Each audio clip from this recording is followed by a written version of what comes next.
উম্মত বানাইছেন, যেই নবীর দিকে একবার তাকাইলেই বড় জান্নাত ওয়াজিব হয়ে যায়। ইমানের সহিত যদি নবীকে দেখি, ইমান আনার পরে যদি নবীকে দেখি, দেখার কারণেই সে সাহাবী হয়ে যায়।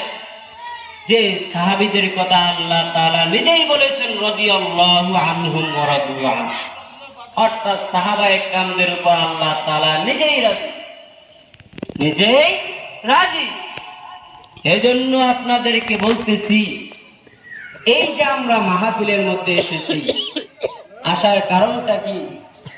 আসার কারণ আছে, এখান থেকে আমাদেরকে শিক্ষা নিতে হবে। দুনিয়ার জমিনের মধ্যে মানুষ অনেক ধরনের আছে, অনেক দিকের আছে। দেখবেন অনেক মানুষ টাকা পয়সা ধন সম্পদের দিকে দৌড়ায়। এজন্য পয়গম্বর লোকমান আলাইহিস সালাতু ওয়াস সালাম তার সন্তানকে নসিহত করতেছেন, ও গো সন্তান, ও গো বৎস, দেখো মানুষের মধ্যে তিনটা জিনিস আছে। কয়টা জিনিস? তিনটা জিনিস। কয়টা জিনিস? তিনটা জিনিস। একটু জোরে বলেন না, কয়টা জিনিস? তিনটা জিনিস। মানুষের ভিতরে তিনটা জিনিস আছে। এক নম্বরে পয়গম্বর লোকমান আলাইহিস সালাতু ওয়াস সালাম বলতেছেন, মানুষের ভিতরে তিনটা জিনিস আছে। এক নম্বরে মানুষের ভিতরে রূহ আছে। কি আছে? রূহ। বলতেছেন পয়গম্বর সাল্লাল্লাহু আলাইহি ওয়াসাল্লাম বলতেছেন, এক নম্বরে মানুষের ভিতরে রূহ আছে। লোকমান আলাইহিস সালাতু ওয়াস সালাম বলতেছেন, এই রূহটা আল্লাহ তাআলার জন্য।